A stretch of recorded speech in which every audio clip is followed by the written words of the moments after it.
Bahwa Lin memegang sertifikat kualifikasi sarang terlupakan membuat nyawa pemuda itu kini jauh lebih berharga, bahkan melampaui nilai nyawa pemimpin sekte Ling Yun.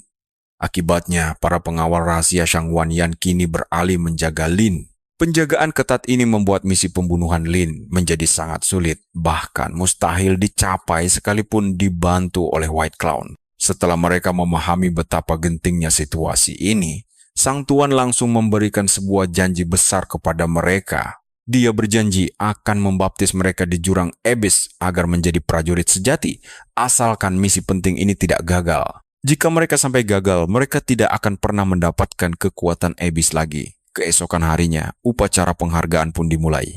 Di hadapan semua orang, kepala sekolah memuji habis-habisan pencapaian luar biasa Lin dan menyatakan dia layak menerima penghargaan. Kerumunan langsung riuh dengan bisikan kagum tentang kehebatan Lin yang dinilai sangat mengerikan bagi siswa seusianya. Dia mengalahkan Shine, memaksa Direktur Huang meminta maaf, dan kini sukses membantai iblis Abyss seorang diri secara luar biasa. Semua yakin dia akan mendominasi ujian akhir dan langsung menjadi pemimpin hebat begitu bergabung dengan aliansi profesional nanti. Mumu merasa sangat bangga mendengarnya, namun suasana mendadak berubah tegang. Orang-orang mulai cemas jika Lin akan diincar oleh iblis Abyss, membuat Mumu ikut merasa sangat khawatir. Beruntung siswa lain menenangkannya dengan menyebut para iblis sebagai pengecut yang takkan berani menyerang secara terang-terangan. Saat Mumu cemberut karena Lin menyembunyikan bahaya ini, kepala sekolah melangkah maju untuk menyerahkan sertifikat penghargaan tersebut.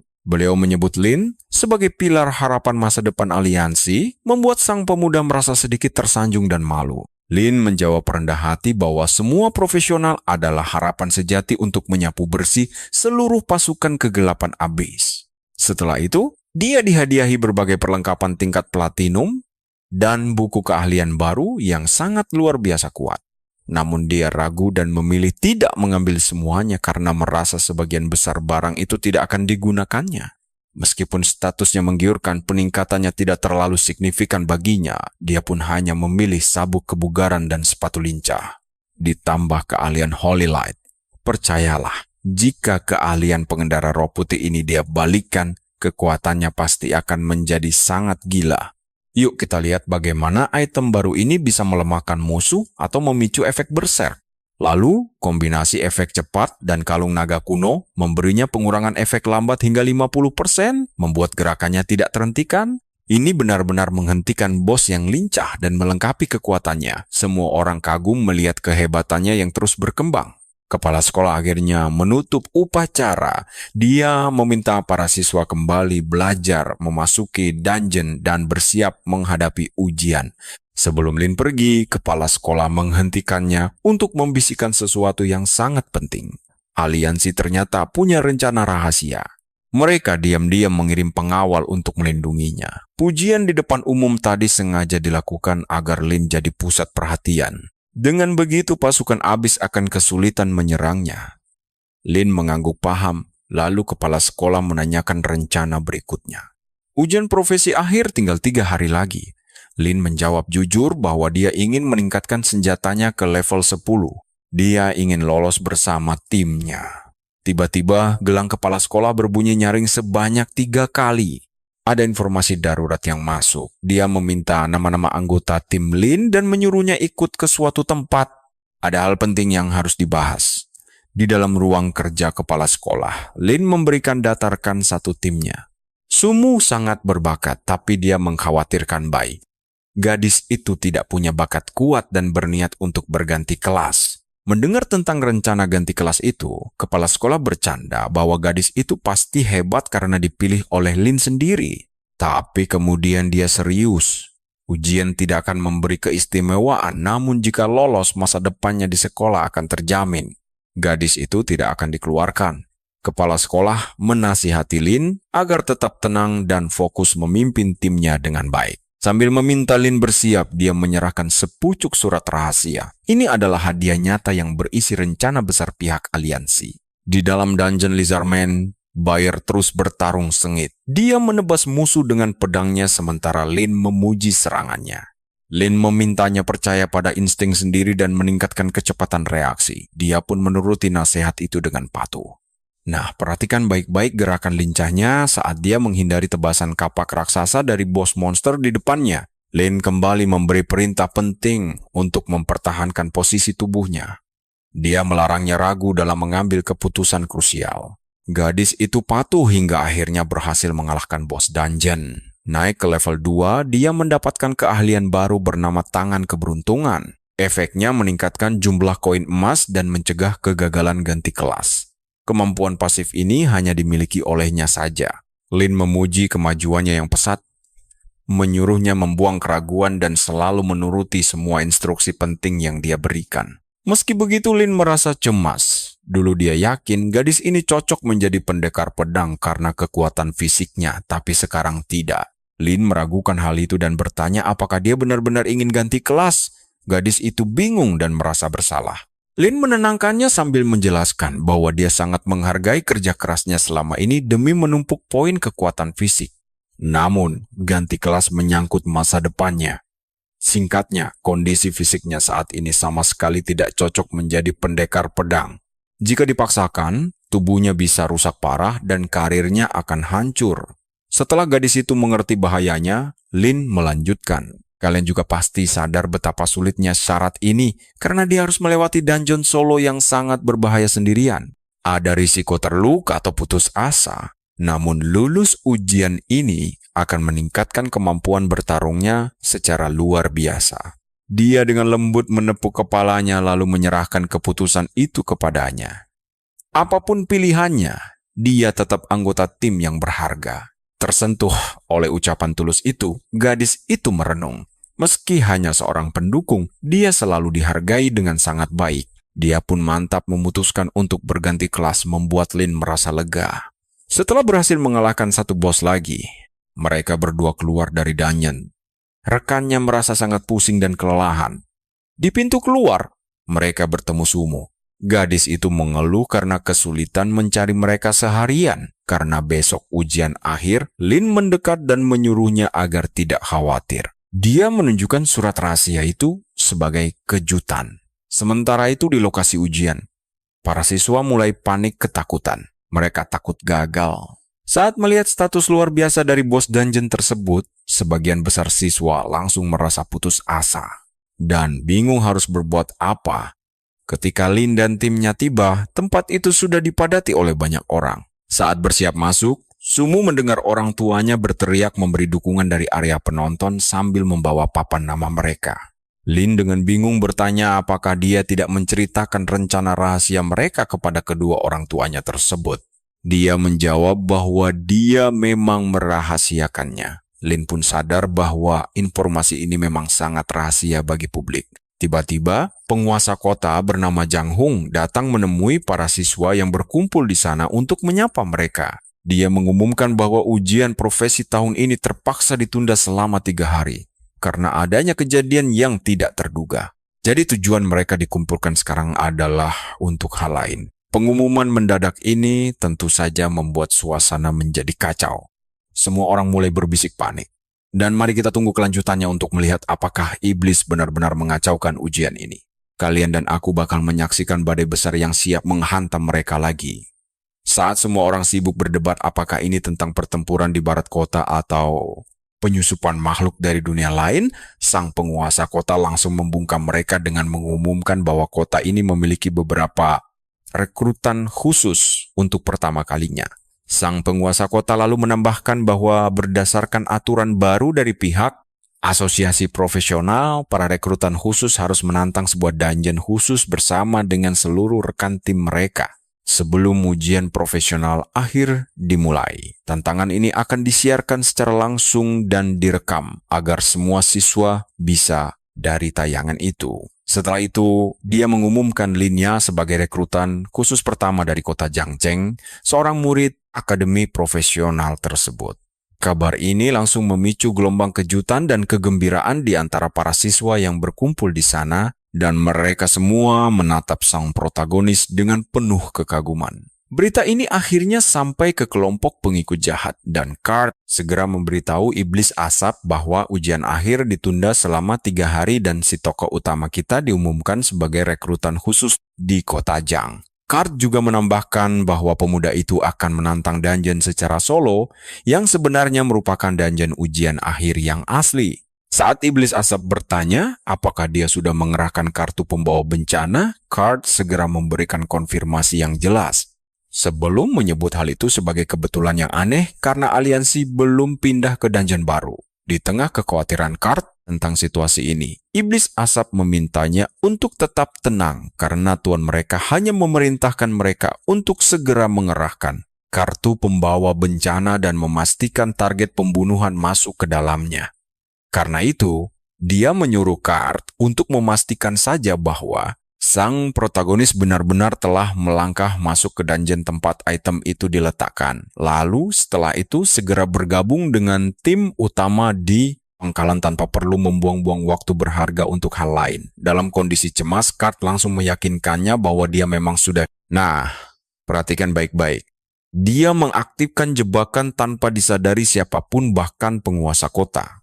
Iblis asap lalu memperingatkan kemungkinan para profesional yang berpatroli merasakan aura kegelapan pada Card atau melihat tingkat kesulitan dungeon tiba-tiba berubah, lalu memutuskan untuk menyegel seluruh area yang akhirnya akan membuat nasib Card tamat selamanya. Mendengar itu, dia segera menggunakan sihir penyembunyiannya lalu menyatakan akan kembali secepat mungkin.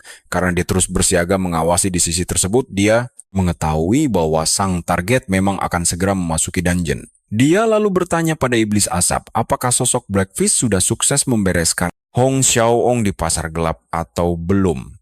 Iblis asap memastikan hal itu sudah beres meski mereka masih belum menghubungi Baocho. Dia langsung menyuruh Card tidak usah memikirkan orang itu karena hidup atau matinya. Tidaklah penting asalkan Xiang Wanyan berhasil dihabisi. Kembali ke kota Jiangcheng, sang penguasa kota memanggil Linya dan timnya naik ke atas. Para siswa, kalian juga pasti setuju kalau Linya memang sangat layak jadi rekrutan khusus baru berkat kontribusi besarnya bagi asosiasi profesional, serta bakat kebangkitan luar biasa yang bahkan tidak pernah dimiliki oleh Huang Xiaong. Begitu sang protagonis sampai di puncak menemui penguasa kota. Sang penguasa langsung memintanya menunggu sebentar di sana, karena sang kepala sekolah pasti sudah memberitahunya terlebih dahulu. Setelah dikonfirmasi, sang penguasa kota langsung membuka portal untuk masuk ke dungeon misterius yang langsung dimasuki Lin dan rekan timnya untuk mendapatkan fragmen tulang kembali. Dengan menggunakan alat itu, mereka bisa keluar dungeon dengan mudah. Namun, secara mengejutkan, mereka bertiga mendapat peringatan bahwa fragmen tulang itu tidak bisa digunakan saat sedang diserang.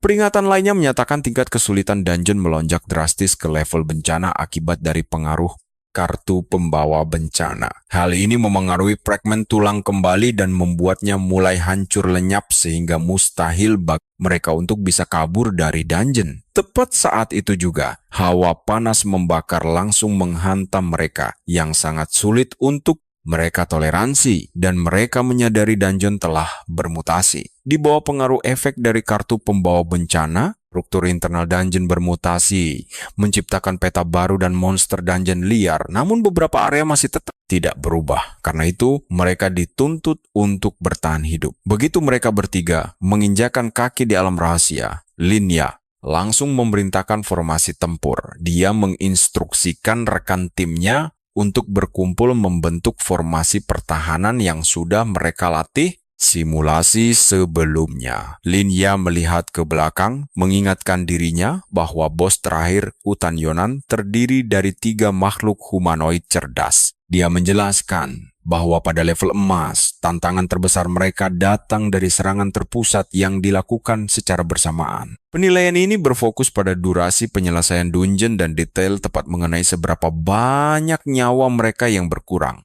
Kesalahan dalam pertarungan tidak boleh terjadi karena nyawa akan hilang sia-sia. Rekan timnya mendengus, merasa bahwa tantangan dungeon ini awalnya sedang saja, namun sekarang terasa sangat berbahaya akibat campur tangan para penganut sesat. Sehingga tantangan ini jauh melampaui tujuan aslinya. Di luar aula, masuk ujian profesional. Para penonton berdiri menyaksikan dan terus memantau statistik tim tersebut. Beberapa orang mulai mengingat bagaimana Dungeon Yunnan hampir merenggut nyawa mereka saat ujian sebelumnya. Percayalah, kalian dan aku bakal melihat perjuangan hidup mati yang luar biasa di babak berikutnya. Kalian dan saya akan menyaksikan pertarungan gila lain. Penonton cemas dan berdoa demi keselamatan pemuda jenius ini. Namun di tengah kepanikan itu, sang pengkhianat diam-diam menyusun rencana busuk. Dia mengincar Line, berpikir bahwa kesombongan dan kecerobohan pemuda itu akan segera membawanya menuju kehancuran. Sementara itu di alam rahasia, Line memberitahu timnya tentang perubahan akibat pembawa bencana. Dia menjelaskan hanya api bersuhu tinggi yang muncul, sementara monster masih normal. Tiba-tiba saja, musuh pertama pun muncul. Monster setengah ular keluar dari balik semak-semak. Mumu langsung menyadari bahwa mereka telah lama mengintai kedatangan tim lain. Makhluk blasteran manusia ular ini mendiami hutan Yunnan, menyerang menggunakan belati dan sumpit beracun. Mereka gemar bersembunyi di semak-semak untuk menyergap lawan lewat serangan kilat yang mematikan. Para ular langsung menyerbu dan melepaskan panah beracun ke arah bahu Line. Line dengan cepat menangkisnya lalu membalas memakai sihir pasang laut Azure. Para ular langsung berpencar demi menghindari serangan mematikan itu dan mencoba mundur perlahan. Line, sekarang perhatikan baik-baik. Line langsung membagi posisi rekan setimnya dengan sangat cerdik dan strategis. Dia menyuruh Mumu memakai kupu-kupu gale untuk menjebak 5 ular tersembunyi. Sementara Baiji diperintahkan menyerang ke arah lain guna menghabisi sisa musuh yang bersembunyi. Mumu mengangguk, lalu mengaktifkan Mumu kecil, lalu melepaskan kupu-kupu Gale ke targetnya. Line memberitahu lokasi persembunyian ular dan menyuruhnya menggabungkan sihir. Dia memicu badai api, membakarnya, lalu menutupnya dengan mantra es yang membekukan. Kobaran api menyiksa para ular tanpa ampun, disusul es dingin yang langsung membekukan tubuh mereka secara total hingga tidak bisa bergerak sama sekali. Di saat bersamaan, Mumu kecil menghunus pedangnya, menebas kelima ular dengan serangan mematikan yang sangat presisi. Line memperhatikan kerja sama timnya yang begitu kompak dan harmonis. Tiba-tiba saja, Decision pelan memperingatkannya akan keberadaan seekor ular terakhir yang bersembunyi. Dia segera mengaktifkan mode penghancuran, berbalik cepat, lalu melancarkan serangan kejutan secara instan. Satu tebasan biasa langsung menewaskan ular tersebut dan mengakhiri ancaman kecil itu. Line memerintahkan timnya terus maju sambil menghemat mana untuk gelombang berikutnya. Para gadis mengangguk sembari memulihkan diri setelah pertempuran barusan. Di luar arena, para penonton mulai ramai membicarakan senjata unik milik Line. Kalian pasti berpikir hal yang sama kan? Apakah klon Mumu itu tanda kebangkitan bakat aslinya? Penonton menyebut aliansi telah lama menyadari kemampuan luar biasa itu dan secara resmi mengakuinya. Semua orang kagum karena rekan satu tim lain terbukti memiliki bakat yang sangat luar biasa. Mendengar itu, orang tua Mumu merasa lega sekaligus bangga melihat putri mereka kini diakui. Dunia akhirnya melihat kehebatan, bakat, serta berbagai kebaikan yang telah ia lakukan selama ini. Mengetahui hal itu, si rambut merah penjahat di balik bayang-bayang menggertakkan gigi, kesal melihat kesuksesan Line. Dia bergumam bahwa Line dan timnya lebih cocok masuk ke faksi jurang maut lalu kabur. Begitu dia menghilang tanpa jejak, para prajurit rahasia muncul melaporkan kaburnya target nomor 3. Mereka bertanya apakah target nomor 1 sudah membuka gerbang jurang maut agar jaring bisa ditutup. Di luar kota, gadis berambut biru memerintahkan pembunuh bayaran untuk segera mengunci pergerakan musuh. Tim penumpas iblis jurang maut nomor 2 bergerak mengepung area secara rapi tanpa hambatan. Mereka berlari cepat tanpa ragu. Sang pembunuh dan ketua tim langsung mengejar target yang melarikan diri. Di sisi lain, si rambut merah membiarkan jiwanya terkikis demi menukar sisa kartu kehidupannya. Sebagai pengikut kegelapan sejati, kartu itu langsung aktif saat energi jurang maut merasuki tubuhnya. Dia tertawa mengejek para pemburu yang tidak becus menghalangi transformasi iblisnya. Mulai detik ini, dia resmi berubah menjadi ksatria jurang maut yang mengerikan. Pria berambut merah itu menyerah pada kegelapan murni, membiarkan tubuhnya sepenuhnya dikuasai. Dia siap terlahir kembali sebagai ksatria dendam. Tiba-tiba terdengar suara lantang memanggil namanya. Para pemburu ahli rupanya telah mengepung tempat itu dengan cepat. Gadis berambut biru mendesaknya untuk segera menghilangkan kabut hitam yang menyelimuti tubuhnya. Dia hanya memberi waktu 10 detik sebelum para prajurit meringkusnya agar proses transformasi terhenti. Si rambut merah langsung memberontak liar. Kita lihat kelanjutan nasibnya nanti. Kalian harus ikut bersamaku melihat cowok ini melawan para prajurit yang mengancam nyawanya sambil meneriakkan pengkhianatan kejam. Perlawanannya sangat murka. Sang pemimpin mulai menghitung mundur dari 10, tanda bahwa waktu untuk menyerah telah habis. Begitu hitungan mencapai 8, senjata sihir tingkat berlian muncul dan dia langsung menyerang brutal. Kartu iblis beterbangan. Kartu itu menghantam prajurit, menguji pertahanan mereka. Sementara si gadis rambut biru otomatis menyerap kekuatan jurang kegelapan. Meski terdesak, pria rambut merah ini menolak menyerah dan kembali menarik kartu dengan beringas. Tapi tiba-tiba, seorang prajurit memanah dari belakang dengan panah pembungkam, membatalkan efek sihir kartunya. Mereka langsung meluncurkan serangan api dan mengubahnya menjadi seekor domba, mengunci semua kemampuan berbahayanya. Si iblis terkutuk terbakar kesakitan akibat tekanan bertubi-tubi tanpa ampun dari para prajurit. Dia bersumpah akan menghancurkan seluruh liga profesional demi membalas dendam kesumatnya. Akhirnya, energi jurang terdalam itu meledakkan kekuatan penuhnya. Ancaman kehancuran besar kini di depan mata. Sang pemimpin memperingatkan pasukannya karena musuh mengumpulkan 10 energi kegelapan. Pria berambut merah itu memulihkan darahnya lewat satu serangan pamungkas menantang para pro player untuk bertarung. Namun seketika, serangan bayangan menembus jantungnya.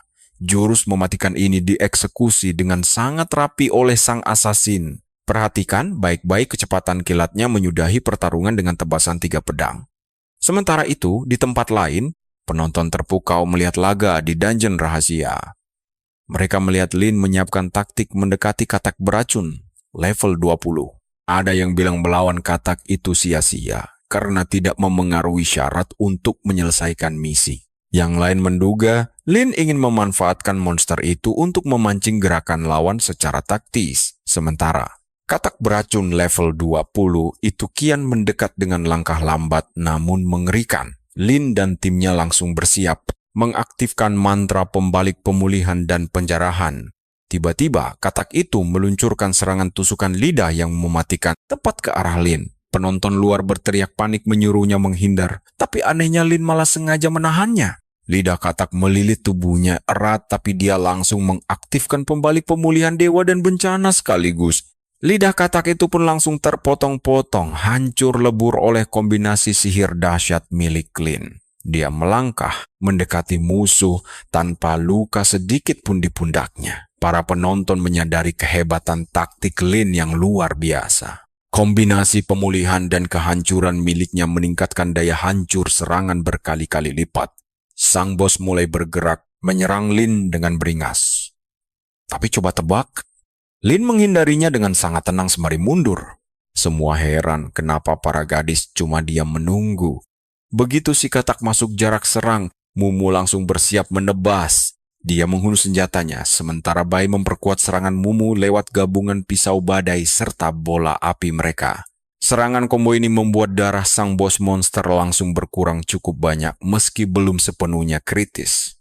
Baiji tersenyum tipis.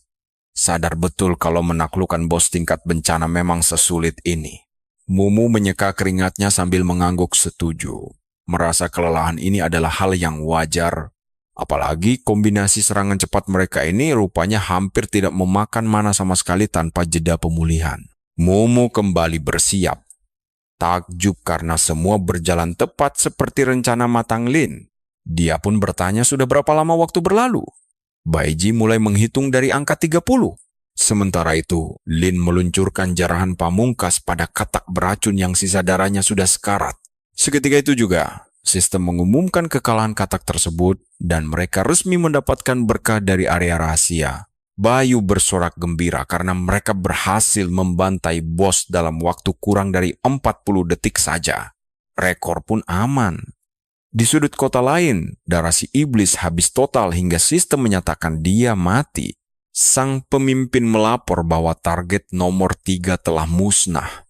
Lalu memerintahkan si Assassin Wu untuk segera memimpin pasukannya langsung ke gerbang jurang maut, bergabung dengan unit lain, dan segera maju bersama seluruh bala tentara. Ini kesempatan emas yang tak boleh disia-siakan. Wu pun membuka tudungnya lalu berbalik menatap seluruh pasukannya, menjelaskan bahwa perang kali ini jauh lebih mengerikan dibanding lawan yang baru saja mereka hadapi tadi. Bagaikan terjangan badai iblis raksasa, mungkin tak ada satupun yang selamat. Dia pun memberi pilihan bagi siapa saja yang ingin mundur sekarang juga, berjanji tidak akan menahan atau menyalahkan mereka sedikit pun. Dia menegaskan kembali, misi mereka adalah melindungi keluarga dan seluruh penduduk dari monster mengerikan yang bersembunyi di jurang maut. Hening sejenak. Para prajurit serentak menyatukan tekad bulat untuk membantai iblis dan mengembalikan kedamaian abadi tanpa penyesalan. Wu memimpin pasukannya maju dan kalian harus bersiap untuk pertempuran epik berikutnya bersama saya. Bersamaku, kita saksikan para prajurit bersumpah demi kemenangan umat manusia. Di dalam alam rahasia ini, 3 ksatria kita sudah menghabisi sanca raksasa, laba-laba iblis, dan babi hutan liar tingkat elit. Saat memeriksa status, poin Mumu ternyata melampaui Lin, membuatnya heran apakah dirinya yang bertambah kuat sekarang, atau justru monster-monster itu yang melemah. Lin menyarankan karena masih ada waktu sebelum bos babak pertama muncul, Mumu harus segera memanggil pelindung pohon raksasa. Menggunakan lonceng pemanggil, Mumu langsung mengundang kedatangan sang pelindung pohon yang turun membawa kekuatan tingkat platina. Menyaksikan hal itu, sang profesor langsung terkejut. Menyadari bahwa ini bukan monster babak pertama biasa. Dan mengakui potensi Lin benar-benar tanpa batas, terutama karena makhluk itu dipanggil klon Mumu. Tiba-tiba sistem memberi peringatan bahwa bayangan Yanan mendekat. Lin memberitahu yang lain bahwa musuh datang dan monster humanoid level 20 segera muncul. Monster hasil modifikasi level 10 itu siap membantai siapa saja tanpa ampun bagi yang berani mendekatinya. Lia memerintahkan pelindung pohon untuk menyerang, menginstruksikannya memakai serundukan ksatria, lalu dilanjutkan dengan hantaman surga untuk segera mengakhiri pertarungan. Serangan telak itu sukses menghantam sang ksatria hingga terkapar jatuh. Nah, perhatikan baik-baik, Lia menyuruh gadis-gadis berhenti menghemat mana dan langsung mengeluarkan semua keahlian tempur demi menguras habis darahnya. Mumu mengaktifkan segel es, membekukan ksatria itu dengan instan. Mengambil posisi lalu menghantam dengan badai api. Trio ini menggabungkan teknik hebat mereka. Mereka berniat beralih ke pertarungan jarak dekat karena serangan area sudah habis. Sebelum bergerak, sistem mengabarkan bahwa bayangan Yanan telah dikalahkan. Namun mendadak ksatria itu bangkit penuh amarah dan menyerang Lin langsung. Pria itu menyatakan laporan intelijen mengonfirmasi bahwa pihak Abyss menyiapkan jebakan di 2 arah sekaligus. Yan menebak, mereka ingin memanah 2 sasaran sekaligus. Profesor lain setuju bahwa target utama mereka adalah menghabisi Lin terlebih dahulu. Mereka memprediksi gerakan Lin dan mencoba memancingnya pergi.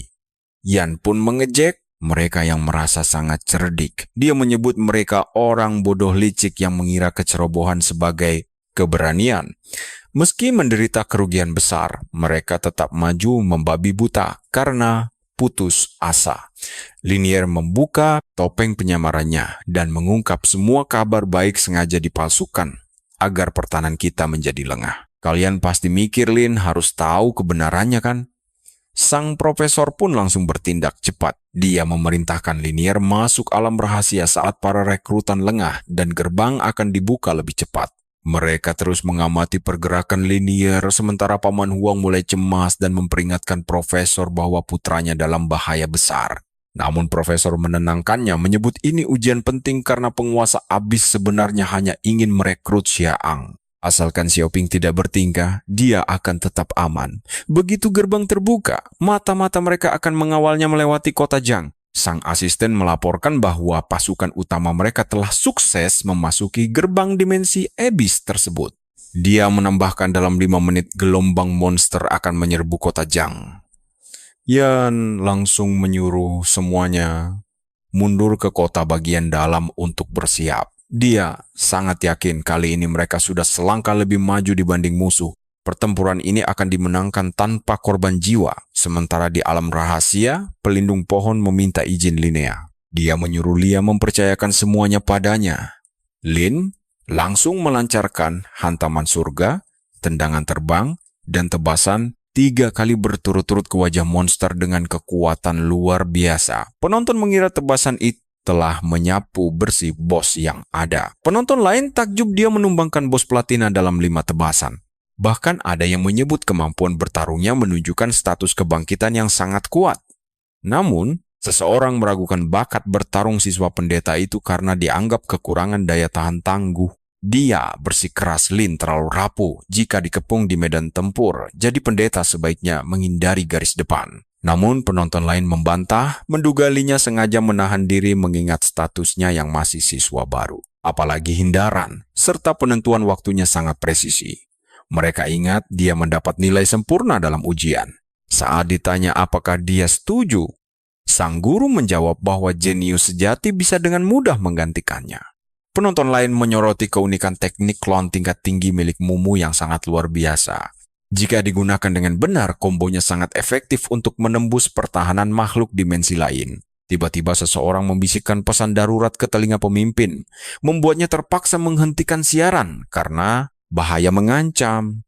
Kekacauan pun pecah, tapi bersamaku kita akan lihat apakah mereka bisa selamat nanti.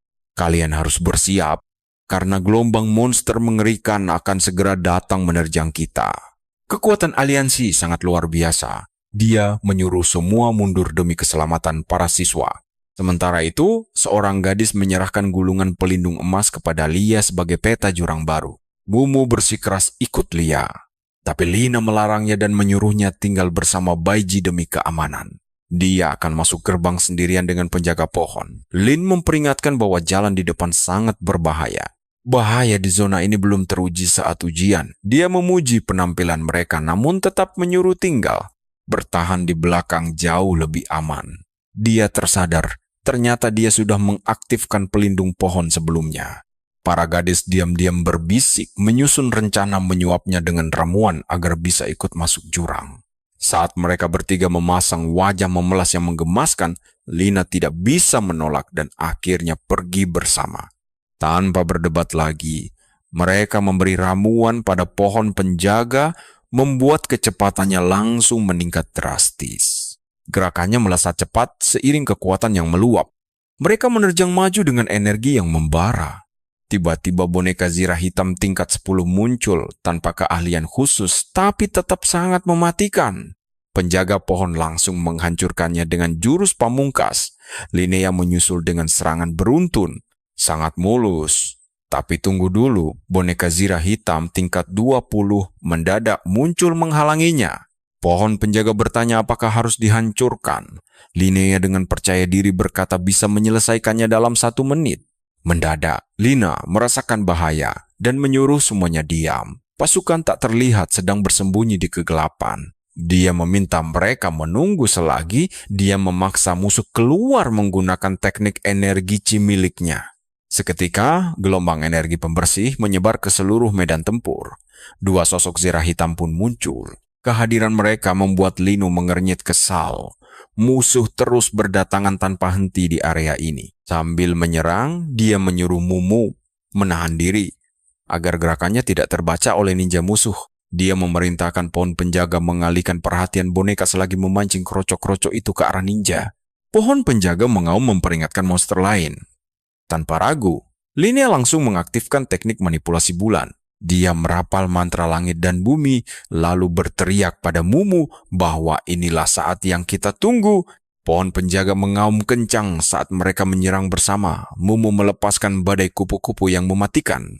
Serangan itu langsung menumbangkan duo ninja zirah hitam. Tapi boneka lain mulai memanggil bala bantuan. Linnea merapal petir pembalik untuk menghancurkan sisa ninja seketika. Sementara itu, pengamat di kamp bawah tanah berteriak, tak percaya melihat kerusakan area dari Lin. Dampaknya bahkan melampaui gabungan dua bos besar, menghabisi sebagian besar musuh dalam hitungan menit. Bahkan sekolah elit tidak bisa menandinginya. Seorang guru berkeringat dingin menduga bakat Lia tingkat luar biasa. Mungkin setingkat dewa. Kepala sekolah menepuk pundaknya, bertanya apakah dia sakit, membuat guru itu meminta maaf. Dia mengakui bakat luar biasa Lin. Seketika seluruh ruangan heboh merayakan kemampuannya. Mereka berebut mendapatkan Lin. Di tempat lain, gadis berambut merah muda memimpin timnya maju. Lini dan pohon penjaga mendadak waspada. Sesosok penyihir menunggangi sapu terbang tiba-tiba muncul di hadapan mereka. Dia tersenyum misterius. Sebuah notifikasi sistem muncul mengumumkan kedatangan sang penyihir pemusnah.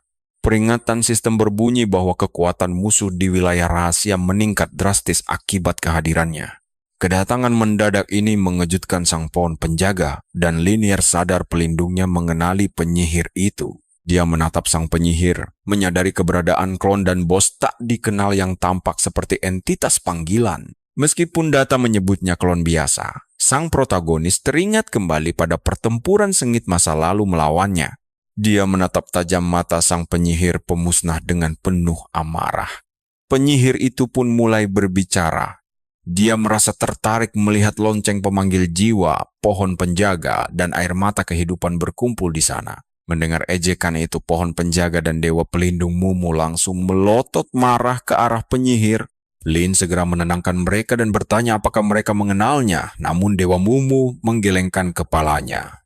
Sementara itu pohon penjaga merasa tidak asing karena penyihir tersebut memiliki tanda yang mirip seperti milik Lin. Sang pahlawan menduga itu tanda sarang terlupakan. Penyihir dengan santai memintanya untuk tidak bersikap terlalu sinis. Dia membiarkan mereka lewat gratis karena takdir, membuat kita semakin penasaran dengan kelanjutan petualangan mereka. Kita bakal melihat sarang terlupakan itu ikut lenyap secara misterius, membuat mereka syok berat. Dia hanya bisa menatap ruang kosong itu dengan bingung. Dia bingung bagaimana wanita itu bisa kabur begitu saja, hanya karena dirinya memiliki kartu akses masuk sarang terlupakan.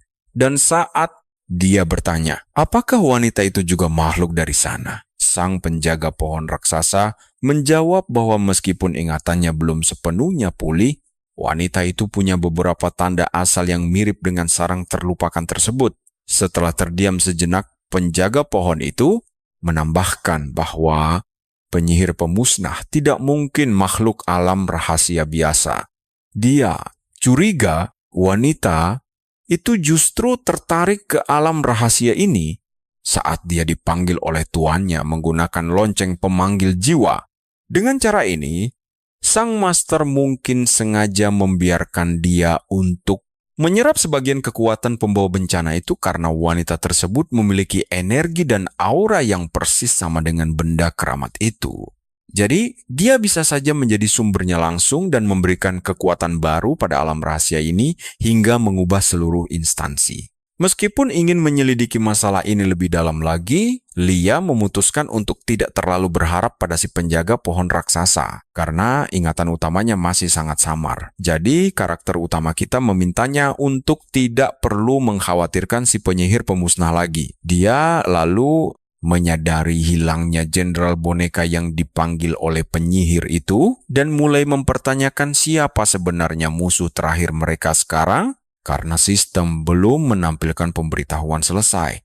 Nah, perhatikan baik-baik. Di saat menegangkan inilah Mumu dan Bayu tiba-tiba datang menjelaskan bagaimana mereka merasakan perubahan aneh di instansi ini. Jadi, mereka memutuskan berkumpul kembali untuk berjaga-jaga jika hal buruk terjadi. Dan saat mereka merasa lega karena semuanya baik-baik saja, sebuah notifikasi muncul menunjukkan ketertarikan dari penyihir boneka berzirah hitam terhadap profesi penyihir. Begitu penyihir boneka berzirah hitam tersebut kembali membakar hasrat bertarungnya yang luar biasa kuat, Sumu pun panik dan merasa salah menilai situasi lagi. Namun rekannya menyuruhnya untuk tidak membuang waktu memikirkan hal itu. Karena bagaimanapun mereka tetap tidak akan mendapatkan notifikasi selesai dari sistem bahkan jika wanita itu tidak pernah datang kemari. Dia menduga para penyihir boneka inilah bos terakhirnya. Oleh karena itu, dia langsung menyerang mereka demi menangkis serangan lawan. Penjaga pohon raksasa serta dewa pelindung Sumu juga ikut maju bertarung demi melindungi diri mereka dari gempuran penyihir boneka. Sementara itu, Linya menyuruh Sumu membekukan sisa-sisa bola energi musuh untuk mencegah terjadinya ledakan berantai yang berbahaya. Sesuai perintah, dia dengan cepat merapal teknik es langit-langitnya ke arah musuh. Meski sempat membuat kubu lawan terkejut, para penyihir boneka berzirah hitam itu segera memanggil bala bantuan dalam jumlah yang jauh lebih besar lagi. Ketika si penjaga pohon memberitahu karakter utama tentang taktik rahasia pemanggilan 1000 pasukan musuh ini, Baiji langsung meminta panduan dari Linnea, tanpa ragu ataupun rasa takut di wajahnya. Karakter utama kita menyuruhnya tenang saja karena dia juga akan memanggil bantuan. Nah, kalian siap melihat yang satu ini? Dia langsung memanggil kesatria terkutuk kegelapan, memicu pendaran cahaya raksasa dari bilah pedangnya. Sesosok kesatria berbaju besi raksasa muncul di belakangnya. Sebagai kesatria tempur tingkat 20 berdurasi 1 jam, kesatria terkutuk kegelapan itu langsung bergerak maju menerjang para penyihir boneka berzirah hitam tanpa membuang-buang waktu sedikit pun. Melihat tingkatannya melompat dari 15 ke 20, Sumu penasaran dan bertanya pada Lin, yang mengaku tidak menyadarinya. Namun dalam hati, dia bertanya-tanya, apakah kekuatan sang kesatria terkutuk itu bertumbuh seiring meningkatnya kekuatan dirinya sendiri? Sementara itu, orang-orang yang menyaksikan kemunculan kesatria tangguh tersebut tidak mempercayai mata mereka dan merasa sangat kagum. Mereka terus memuji Linear setinggi langit, bahkan menyebutnya dewa yang sanggup merubah tingkat kesulitan dari ruang bawah tanah, sejarah, serta mendapatkan kualifikasi untuk memanggil kesatria terkutuk. Di saat semua orang sedang menyoraki Linnea dan sang kesatria, sekelompok pria menyelinap pergi dari kerumunan siswa untuk bertindak lebih dulu karena mereka terjebak dan kehilangan kontak dengan atasan. Salah satu dari mereka merasa senang karena akhirnya mendapat kebebasan penuh setelah komandan iblis abisal mereka didera masalah besar. Tanpa menunda lagi, dia pun langsung memanggil gerbang teleportasi pasang surut iblis di tempat itu. Kembali ke dalam ruang bawah tanah, Linya menginstruksikan kesatria terkutuk kegelapannya untuk tidak menggunakan tusukan cahaya rembulan, karena pihak musuh menggunakan taktik gelombang manusia, melainkan menyuruhnya memancing semua lawan untuk berkumpul di lokasi mereka saat ini. Seketika itu juga, semua atribut kesatria tersebut meningkat drastis, lalu melesat maju menghadapi para penyihir boneka berzirah hitam. Saat melihat bahaya mendekat, musuh langsung melancarkan serangan bertubi-tubi ke arahnya. Namun, dia sanggup bertahan dengan sangat baik. Dia bahkan melakukan serangan balik mematikan yang membuat pahlawan kita bangga atas performanya memancing pasukan lawan. Dia lalu memberitahu para gadis bahwa keempat bos besar itu tidak akan bertindak gegabah sampai boneka-boneka itu mati, karena strategi mereka hanya ingin menguras stamina kelompok Linya dengan kroco-kroco. Dia juga menyadari bahwa musuh terus menyuplai cadangan mana ke lingkaran sihir, alih-alih menyerang langsung, sekaligus mengejek kebodohan para jenderal boneka itu. Di tengah pertempuran sengit tersebut, kesatria terkutuk kegelapan terus membantai lawan, dan percayalah, kalian tidak mau melewatkan bola mana raksasa yang siap dia hempaskan berikutnya. Ayo kita lihat bagaimana serangan dahsyat ini menghancurkan pasukan boneka penyihir atas perintah protagonis. Dengan gelembung racun, badai api, dan pembekuan, para gadis ikut menyerang musuh secara membabi buta. Lalu, kesatria terkutuk kegelapan mengayunkan pedangnya, menebas seluruh kelompok boneka penyihir berbaju zirah hitam itu hingga hancur. Lingkaran sihir hancur total, dan bos mereka terkena serangan balik. Linya mengaktifkan teknik kurungan pembalikan. Dia segera memerintahkan seluruh timnya untuk tidak membiarkan bos itu pulih dan memanggil monster kroco lagi. Mereka harus menghabisi bos satu persatu sebelum Linya mengeluarkan teknik penjarahan pemulihan terbalik miliknya. Hasilnya luar biasa, jenderal boneka penyihir itu pun tewas seketika. Linya kemudian melihat ke sekeliling medan tempur. Rupanya Sumu dan pelindung pohon raksasa juga berhasil membantai jenderal boneka penyihir di bagian mereka masing-masing. Saat musuh sang pelindung pohon tidak langsung mati, dia menebasnya menjadi 2 bagian dengan tebasan bayangan mutlak. Akhirnya, gerbang dungeon rahasia pun bersih dan seluruh hadiah mereka mulai dihitung otomatis sekarang. Berkat efek pasif berkah dari Dewi Keberuntungan, semua peti harta karun yang mereka dapatkan langsung ditingkatkan. Nah, perhatikan baik-baik, 2 peti harta karun tingkat berlian langsung muncul di hadapan mereka saat ini. Atas perintah Linya, peti dibuka dan mengeluarkan 4 hadiah yang luar biasa mewah. Ada keahlian pendeta tingkat berlian berkat bintang dan senjata penyihir tingkat berlian buku petir suci. Ditambah item pelindung mata matahari, serta 1 item langka. Linya menatap keahlian pendeta itu dengan gembira. Dia merasa sangat puas, sementara para siswa di luar dungeon menonton hasil jarahan itu dengan penuh antusias. Mereka saling dorong dan berdesakan di depan layar besar demi melihat hadiah berharga yang baru saja didapatkan. Sementara itu, Wong Macho mendekati penguasa kota Jangchong dan membisikkan sesuatu yang sangat rahasia ke telinganya. Sang penguasa kota segera menanyakan situasi perang di alam jurang maut dan Macho menjawab mereka hampir menang. Pasukan aliansi telah mencapai istana jurang maut, menjadikan hari ini waktu paling tepat untuk membunuh Raja Iblis. Dengan begitu, kehancuran seluruh iblis jurang maut sudah di depan mata. Mendengar itu, penguasa kota Jangchong sangat mengapresiasi upaya mereka, namun tetap memperingatkan agar selalu waspada karena para iblis tidak akan pernah menyerah begitu saja. Semuanya terasa terlalu mudah, padahal iblis selalu merencanakan kejahatan. Wong Macho hendak membalas ucapan sang penguasa kota, memikirkan kemungkinan mereka menyapu bersih seluruh pasukan jurang maut, namun Linya dan timnya mendadak keluar dari dungeon.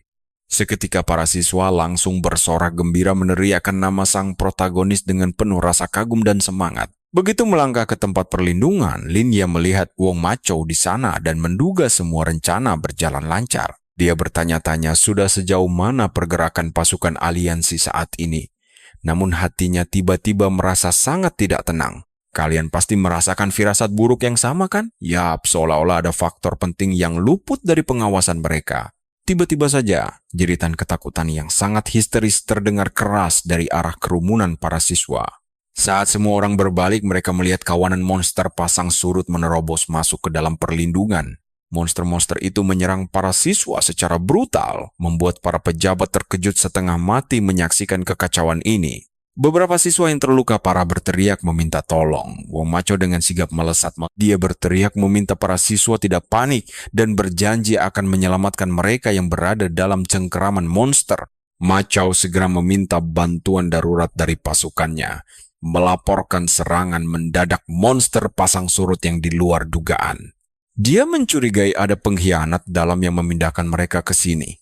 Di saat bersamaan, Linya juga ikut melesat. Dia menggunakan teknik penjarahan pada monster-monster itu dan menyadari ada sesuatu yang sangat tidak beres di sini. Penjaga kota di luar sangat kuat, ditambah pengawasan ketat dari aliansi. Jadi bagaimana monster ini bisa masuk?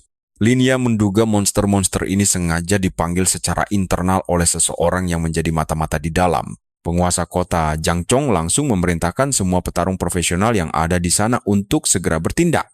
Mereka harus segera mengeluarkan senjata dan melindungi para siswa. Para petarung itu pun langsung maju bertempur. Beberapa petarung berlari mengevakuasi murid-murid, sementara yang lain terus memperingatkan para pejabat tentang bahaya yang mendekat. Wong Macho juga memperingatkan penguasa kota mengenai serangan api dari monster pasang surut tersebut. Sang penguasa kota kemudian memanggil Wyvern miliknya menenangkan para siswa bahwa api naga hanya membakar monster jurang. Merasa muak dengan kekacauan ini, Wong Macho dengan marah mempertanyakan di mana lokasi persembunyian sang pengkhianat. Dia mencurigai barang pemanggilan itu dan kita tunggu apa yang akan dilakukan Sumamu selanjutnya. Yuk, kita lihat bagaimana gadis ini mengajukan diri bersama teman-temannya untuk membersihkan area berbahaya ini. Sambil meminta semua orang waspada terhadap monster air pasang, Lina mencoba mencari jalan keluar dari situasi ini. Dia sempat berpikir untuk mengevakuasi semua orang terlebih dahulu, namun merasa bimbang karena ingin fokus menangkap sang pengkhianat terlebih dahulu. Tempat perlindungan musuh pasti masih tersembunyi di dalam area pusat kota itu. penjagaan luar sangat ketat sehingga mustahil untuk kabur. Dia juga sadar monster air pasang akan terus berdatangan jika pengkhianat tersebut tidak segera ditangkap. Tiba-tiba, 2 orang pria masuk dan melaporkan bahwa monster air pasang telah muncul dari dalam tanah pusat kota dengan level monster jurang maut diperkirakan mencapai sekitar 30 hingga 40. Hal ini membuat seluruh tim pengepungan bergerak mengerahkan petarung profesional untuk melakukan pertempuran darurat. Linnea, sang penguasa kota, dan Wang Macho kini sangat sibuk bertarung. Saking lelahnya, penguasa kota bertanya kepada Macho mengapa bala bantuan dari pusat kota belum juga datang, dan di mana para petarung profesional yang berjaga di tempat perlindungan. Tepat saat itu, seorang petarung profesional masuk dalam keadaan terluka parah dan mengabarkan bahwa tempat perlindungan dalam telah dikepung gerbang iblis. Nah, perhatikan bagian ini. Monster pasang surut di jalanan ternyata jauh lebih ganas dan luar biasa mengerikan. Ini membuktikan monster tersebut bukan level rendah, sementara tim penjaga yang ada sangat kekurangan anggota, sehingga mereka tak bisa mengirim bantuan ke dalam. Melihat kondisi ini, karakter utama kita tersadar bahwa jika terus dibiarkan, monster dari luar dan dalam kota akan menjepit dan menyudutkan mereka sampai mereka hancur tak tersisa. Di sisi lain, Sumu dan Baiji menyadari bahwa serangan sihir Mumu sangat efektif melawan para monster. Mereka menduga musuh berjenis resistensi sihir rendah. Mumu pun langsung berbalik arah, menanyakan tingkat konsumsi mana miliknya. Dia meyakinkan Mumu bahwa dia aman dan memintanya untuk menghemat mana dengan membiarkan Xiaomu menghadapi lebih banyak monster pasang surut itu, sembari terus bertarung melawan makhluk jurang maut tersebut. Sang pahlawan berpikir bahwa mereka akan membutuhkan banyak sekali pasokan pemulihan jika gelombang monster terus datang tanpa henti. Terlebih lagi, timnya, para pejabat, serta banyak sekali petarung profesional dan pengamat dari sekolah bergengsi hanya datang untuk bersenang-senang. Dia pun segera berbalik menghadap penguasa kota dan menjelaskan bahwa monster ini berada di kisaran level 10 hingga 20, yang berarti gerbang level tinggi. Muncul di tempat lain. Ditambah lagi, musuh memiliki pertahanan fisik tinggi tapi pertahanan sihirnya rendah. Kalian pasti mikir mereka bakal kalah, kan? Tapi dia menyarankan agar semua murid penyihir membantu menyerang dari jauh. Mendengar ide itu, penguasa kota langsung menyetujuinya. Dengan berani mereka bersiap, lalu Linnea menggunakan kemampuan barunya, yaitu berkat bintang dan hukuman bintang jatuh yang langsung menguras habis darah monster pasang surut. Hal ini membakar semangat para penyihir muda untuk saling membantu memulihkan mana dan kesehatan mereka. Meski begitu, sang protagonis cemas keterampilan dan item pemulihan mana mereka tidak akan cukup untuk bertahan sebelum bantuan datang. Dia takut mereka semua akan gugur begitu mencapai batas kemampuan manusia. Oleh karena itu, dia menanyakan jumlah persediaan logistik di dalam gudang darurat kepada penguasa kota. Dia menjawab tempat perlindungan ini baru saja aktif demi menghindari pemborosan pasokan yang ada. Semua logistik harus dikoordinasikan dulu dengan tim penjaga untuk dikirim. Jawaban ini membuatnya menyadari betapa buruknya situasi mereka karena mayoritas petarung elit profesional telah dikirim untuk membantu pengepungan pasukan jurang, membuat pertahanan wilayah luar dan dalam kota sangat kekurangan personel. Seketika, otaknya menyadari sesuatu dan dia langsung berteriak keras bahwa mereka semua telah ditipu. Ini taktik pengalihan untuk memancing harimau keluar dari gunung. Tiba-tiba, sebuah tangan menepuk pundaknya dari belakang, memintanya untuk tetap tenang. Dengan penuh amarah, jagoan kita menepis kasar tangan itu dan menyuruhnya untuk tidak mengganggu di saat-saat genting seperti ini. Namun, dia dibuat terkejut karena ternyata sosok itu adalah Sang Wanyan. Saat ditanya, Sang Wanyan menjelaskan bahwa rencana aslinya bukan dirinya yang memancing badut putih, melainkan pemeran pengganti dari aliansi. Dia lalu mengaku terus mengawasi performa hebat Lin selama ini. Karena itu, dia mengajak Lin bekerja sama menerobos gerombolan monster air pasang demi mencari sumbernya. Setelah menimbangnya, jagoan kita menanyakan estimasi waktu serta kemungkinan kendala yang memicu korban jiwa. Dan percaya deh, kalian bakal dibuat takjub saat Xiang Wanyan menunjukkan bakat luar biasa miliknya ini. Kalian harus dengar, ini jiwa mereka terhubung, membagi semua kerusakan yang diterima Lin kepada mereka berdua dan semua kerusakan skill sang pahlawan melonjak 100%.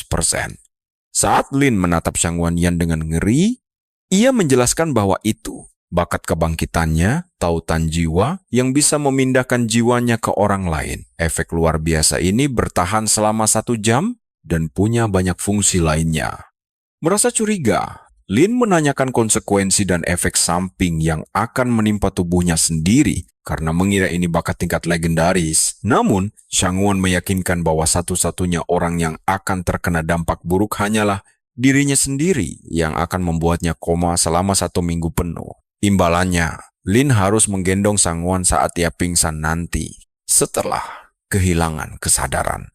Begitu memahami rencana dan detail kemampuan unik ini, Lin segera menarik tangan Xiang Wanyan untuk bergegas memulainya. Di tengah jalan, mereka dihadang monster manusia kecoak, lalu Xiang Wan memperingatkan Lin agar menghindari semburan cairan tubuhnya yang menjijikkan itu.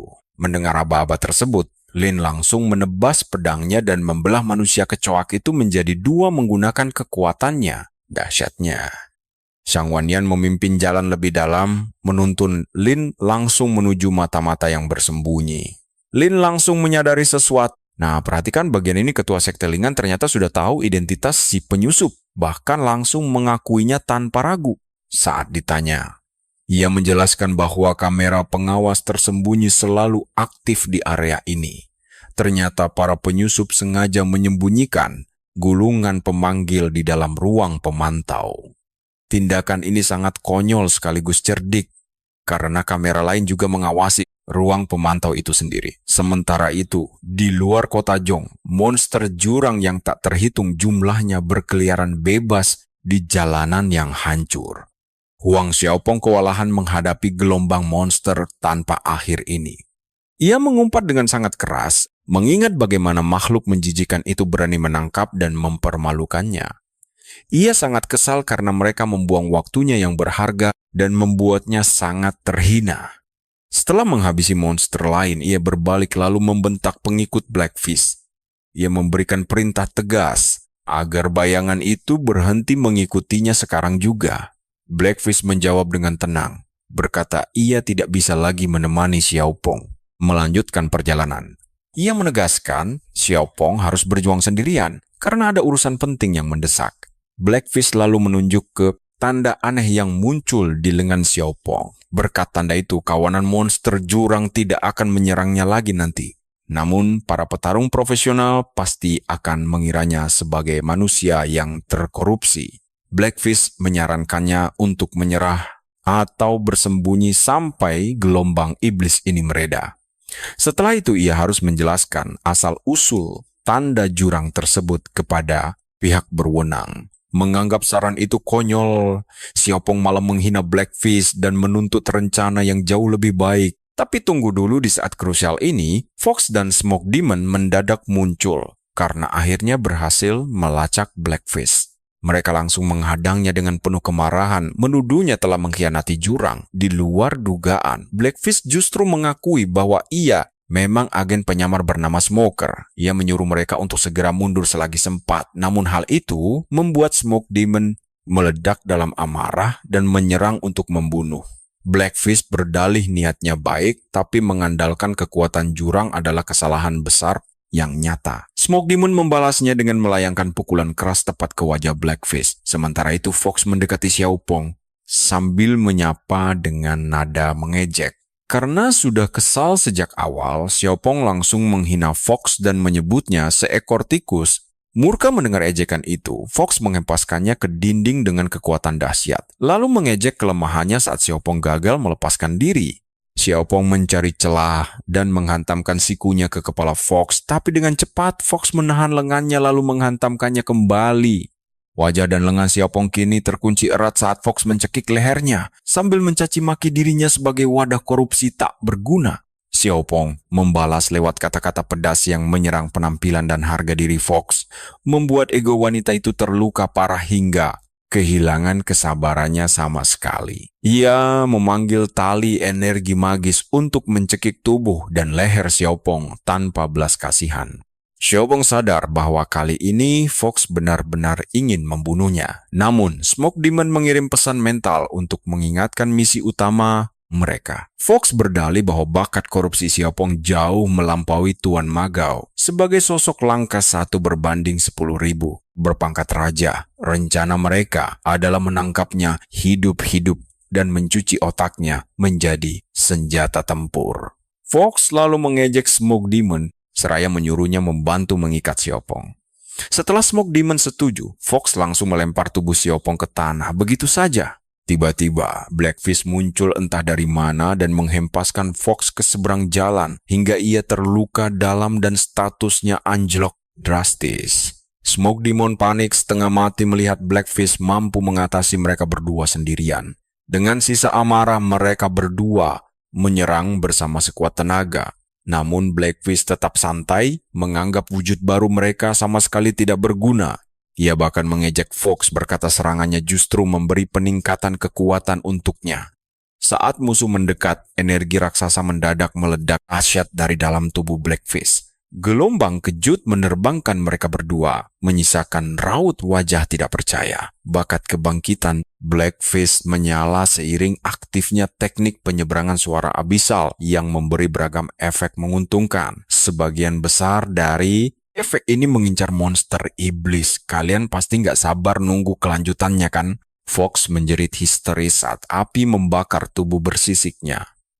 Blackfish menahan diri, berkata bahwa dia ingin memberikan satu kesempatan terakhir. Demi persahabatan lama mereka, dia berharap Fox mau bertobat. Namun sayang, keras kepala Fox membuatnya tidak punya pilihan. Percayalah, Blackfish terpaksa mengarahkan serangan langsung ke jantungnya.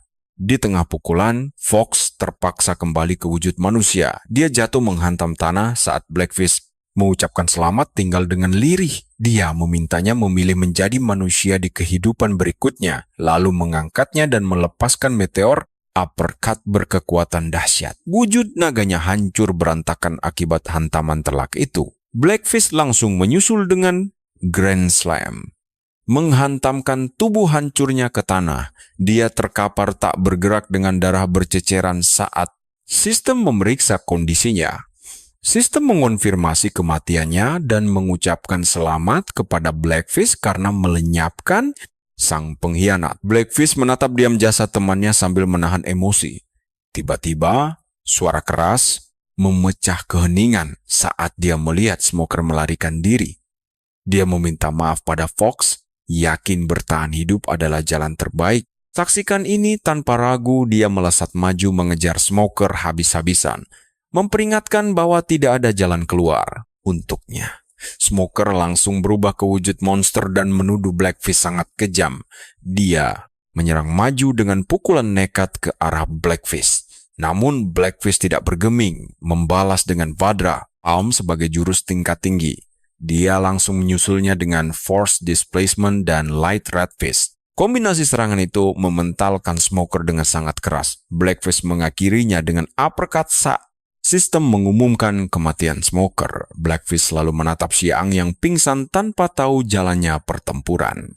Dia menilai kondisi mental Xiang sangat tidak stabil. Akhirnya dia mengangkat Xiaoping untuk mengamankannya sementara waktu.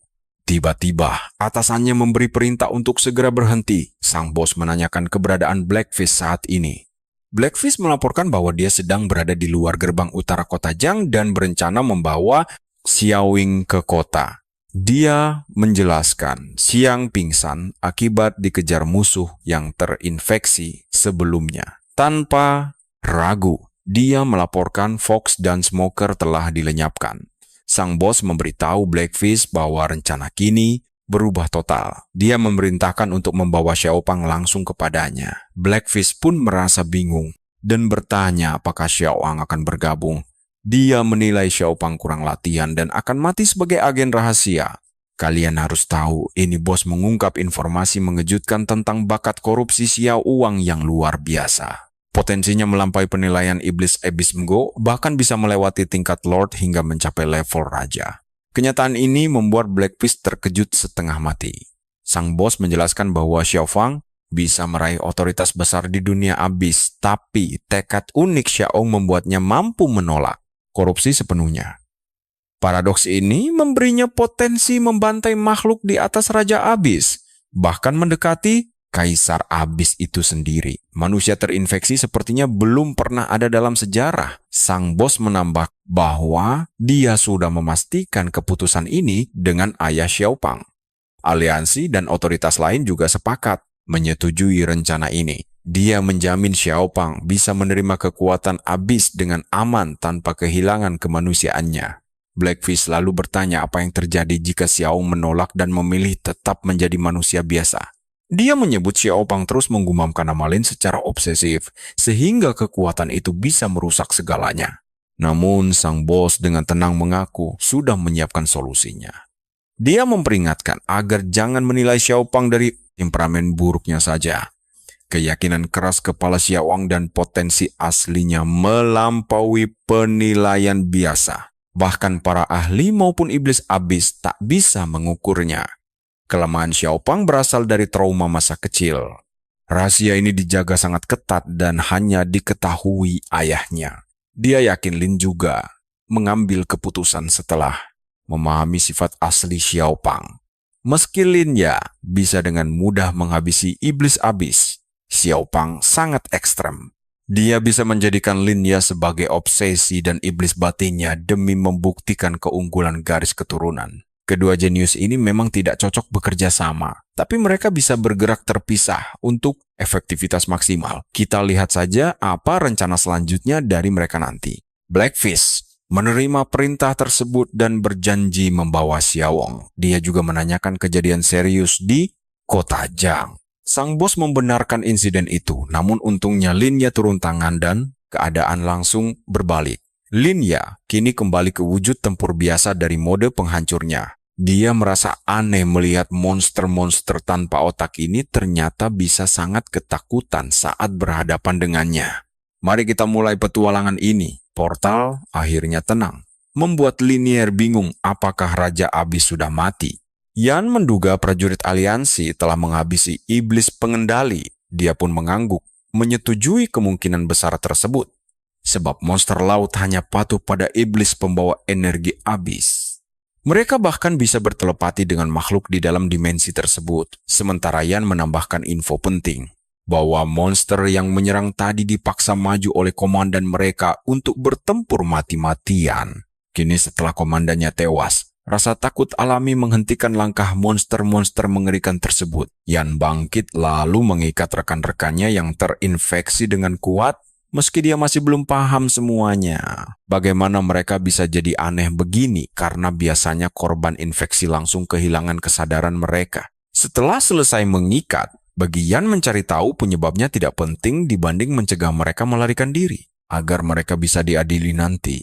Di sisi lain, Linier menyerahkan sebuah gulungan misterius pada Yan. Linier menjelaskan benda itu tak bisa dihancurkan. Kemampuannya membuat Yan mengangguk setuju dengan cemas. Dia mengakui gulungan ini sangat merepotkan. Apalagi sejak tadi benda tersebut sama sekali tidak bergerak. Namun tiba-tiba sekumpulan monster kembali keluar dari portal. Keduanya pun langsung bersiap untuk bertempur. Yan menyuruh Lin mengulang taktik tadi.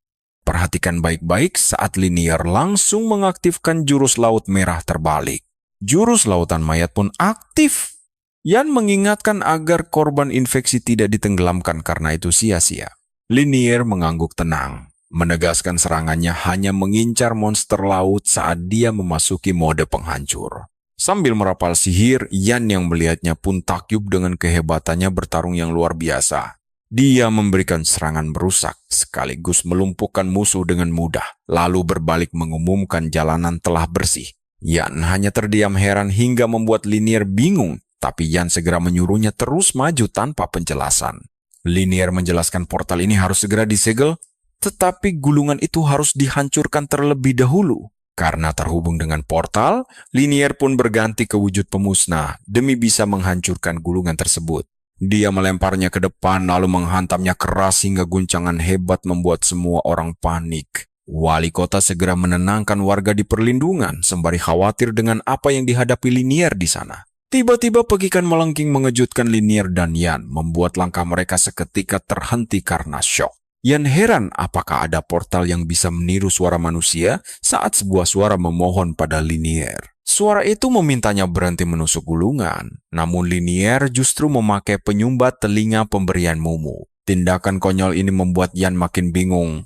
Sebelum akhirnya gulungan itu bereaksi hebat dan terbuka sendiri. Benda itu aktif sendiri. Gulungan tersebut berjanji menutup portal jika dibebaskan, membuat Linier menghentikan serangannya. Benda itu melayang lalu hancur berkeping-keping. Menurut kalian, apakah semua kekacauan ini akhirnya benar-benar berakhir? Yan memungut robekan kertas itu dan memastikan bahaya telah lewat. Tidak ada lagi monster baru yang muncul. Kondisi berbalik sepenuhnya. Di penjuru kota, para prajurit bersorak melihat portal yang mulai menutup satu persatu. Mereka pun bersiap menghabisi monster tersisa. Saat tiba-tiba cahaya ubur-ubur putih memenuhi seluruh langit. Cahaya itu melayang anggun membawa berkah misterius, menandai aktifnya jalur rembulan laut yang menuntun Linier. Saat dia berlari maju, jalanan yang rusak di bawahnya langsung pulih seketika, membuat semua orang takjub. Pelindung ubur-ubur menjaganya sembari memulihkan kesehatan warga, sementara anggota aliansi datang untuk memberi selamat. Mereka bertanya-tanya, apakah pemuda hebat ini adalah siswa baru lulus yang ramai dibicarakan belakangan ini. Bahkan ada yang bercanda menyebutnya dewa yang turun ke bumi sebelum disanggah oleh anggota aliansi lain. Sebab Linier sebenarnya bukanlah seorang pendeta murni, melainkan efek bonus luar biasa dari hubungan jiwanya. Kemampuan hebat berskala luas seperti ini jelas tidak mungkin didapatkan dari bonus jiwa yang biasa saja. Mereka pun menunjuk langsung ke arahnya di tengah kerumunan, memanggilnya sang pendeta baru yang bersinar. Tepat saat orang-orang mulai meragukannya, Linier memejamkan mata dan mengaktifkan kilau suci dari berkat bintang. Seketika seluruh tempat diselimuti cahaya dewa, diikuti oleh aktifnya efek perlindungan dari roh bulan. Setelah menyerap gerbang raksasa tersebut, kekuatan magisnya pun terus meningkat dengan sangat pesat. Meskipun merupakan kemampuan aktif, efek pemurniannya otomatis menyebar luas ke segala arah tanpa henti. Ikrar laut pun menyelimuti kota, mengurangi semua kerusakan. Cerita yang luar biasa bukan? Sampai jumpa lagi. Kalian harus lihat ini. Semua sekutu tiba-tiba mendapat peningkatan status penuh setelah disembuhkan secara bersamaan. Sang pemimpin kota langsung menggenggam erat sepatunya. Dia sadar ini adalah sihir pemulihan massal yang mencakup seluruh medan tempur. Bagai keajaiban dewa, semua luka lenyap seketika. Mumu dan Baiji mendongak ke langit sambil kebingungan. Hingga Mumu sadar sosok yang turun itu adalah Lin. Murid-murid lain merasakan luka mereka menutup dan memudar dengan cepat. Seseorang berteriak bahwa kondisi mereka mendadak pulih total. Sementara Merkea, An, Bertenosaki, petarung yang diperkuat tertawa merasa sanggup melawan monster raksasa itu ratusan kali lagi. Bayu tersenyum pada Mumu, yakin pertempuran ini akhirnya dimenangkan oleh mereka. Tiba-tiba, para anggota klan pemimpin kota mulai bermunculan di arena. Pemimpin mereka memimpin di depan, mengumumkan kembalinya klan mereka secara penuh. Seseorang berteriak bahwa mereka berhasil merebut kembali wilayah yang hilang. Sementara itu, Lin mengaktifkan penyembunyian bulan roh dalam mode penghancuran. Sang pemimpin klan dengan antusias bersiap menerjang bersama saudara Linier. Namun, anggota lain menahannya, memperingatkan bahwa serangan Linier mengincar jurang maut. Pemimpin kota menjelaskan bahwa senjata Linier memberikan serangan fatal bagi musuh. Senjata itu juga memurnikan secara mandiri, menyerap jiwa, dan kualitasnya terus meningkat. Linnea melihat notifikasi tentang lebih dari 100 arwah mendapatkan wujud baru. Saat perisai giok menahan 500 poin kerusakan sekutu, efeknya mulai menumpuk. Ditambah, perhatikan baik-baik. Pelindung segel giok mulai menyebar luas. Perisai raksasa pun terbentuk, menyelimuti seluruh kota. Melihat keajaiban ini, sang pemimpin kota membanggakan pencapaian Linier. Dia berkata, pemuda itu sendiri yang berhasil.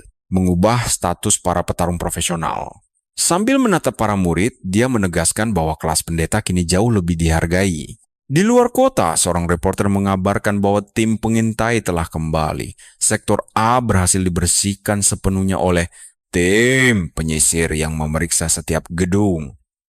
Seluruh monster pasang surut di tangga dan perumahan berhasil dimusnahkan. Wilayah luar kota telah direbut kembali dan menara sinyal dinyalakan. Seorang profesor menanyakan kondisi pusat kota saat ini. Reporter menjelaskan bahwa Legiun Pertama kini mengendalikan pertahanan dinding pusat dan mulai membersihkan kota bagian dalam secara bertahap. Legiun Kedua sedang mendata kerusakan tempat perlindungan serta jumlah penyintas. Profesor merenungkan bahwa ancaman orang-orang yang terkorup belum sepenuhnya diperhitungkan. Mereka meremehkan seberapa dalam korupsi merasuki kelompok murid. Mereka juga salah menilai tingkat keparahan kemunculan gelombang iblis ini.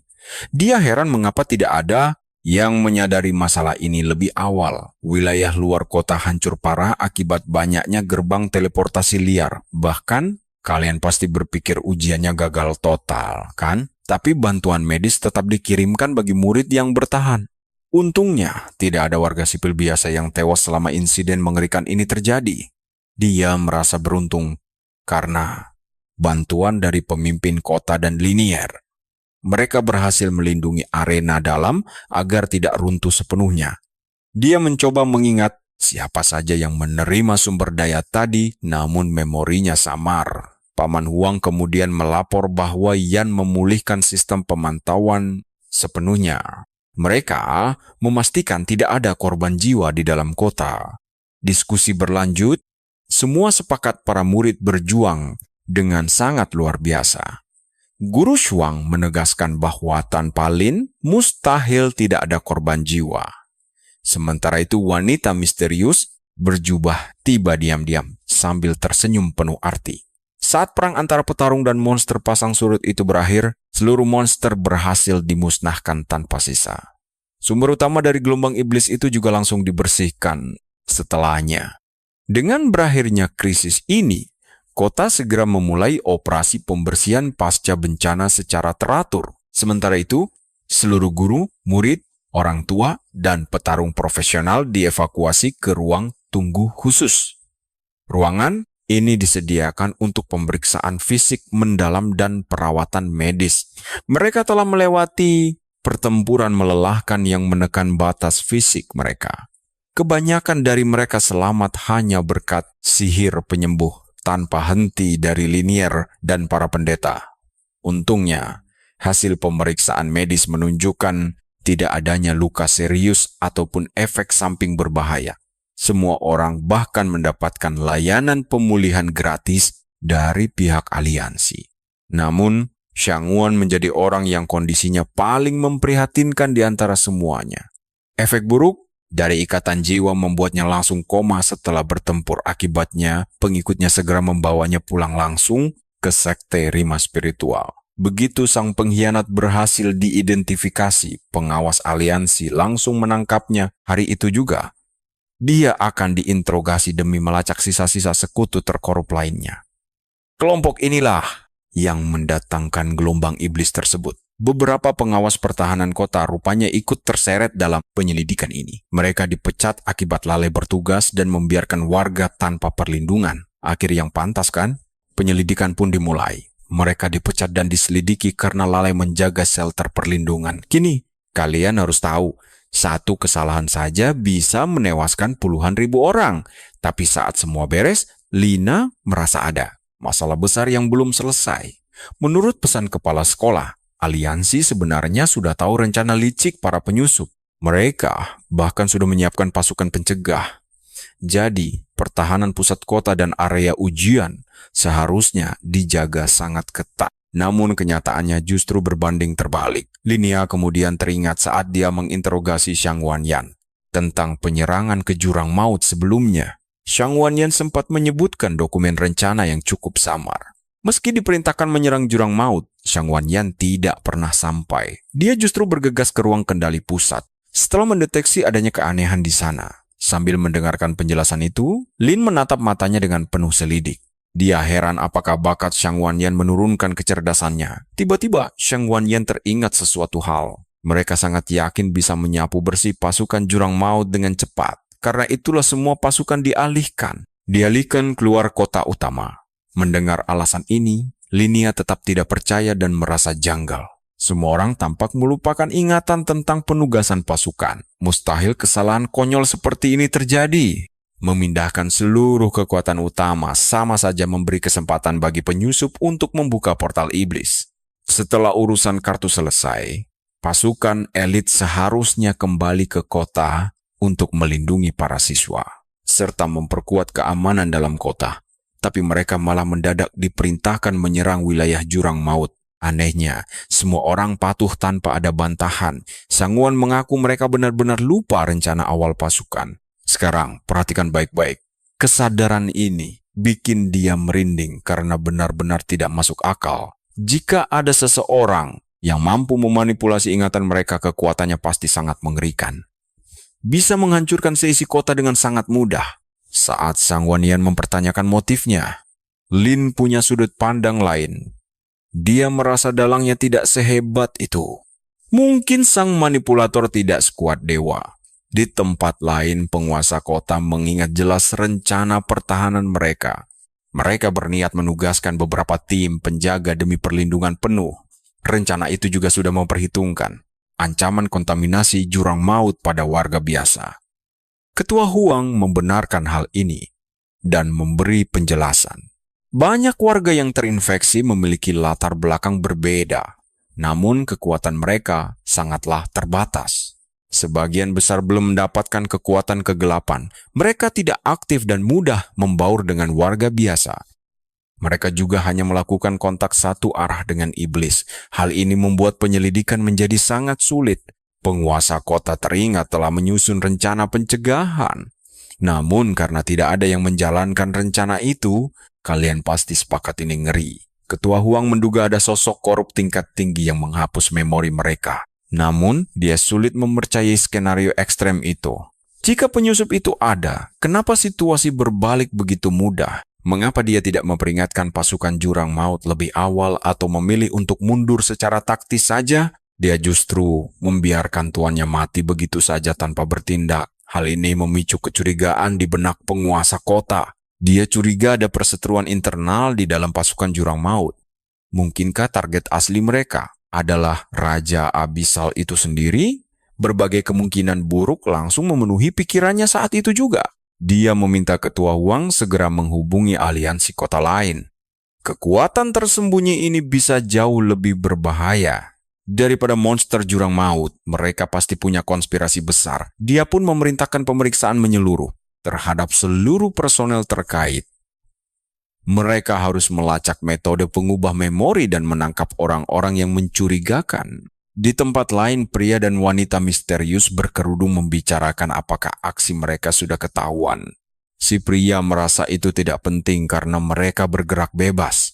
Lagi pula, mereka sudah mendapatkan data bertarung Lin. Dia mengakui bakat Lin sangat luar biasa. Mengalahkan kesatria kutukan hitam tanpa cedera adalah bukti nyata. Kemampuan hebatnya mendapatkan pengakuan dari penjaga gerbang semakin memperkuat nilai dirinya di mata mereka. Mendengar pujian itu, si wanita bertanya apakah dia menyukai anak itu. Dia lalu memperingatkan tentang kemungkinan adanya upaya pembunuhan terhadap Lin. Namun, pria itu menepis kekhawatiran tersebut dengan santai. Strategi memancing musuh keluar itu bukan ancaman baginya. Linier hanyalah alat untuk menguji batas kekuatannya saja.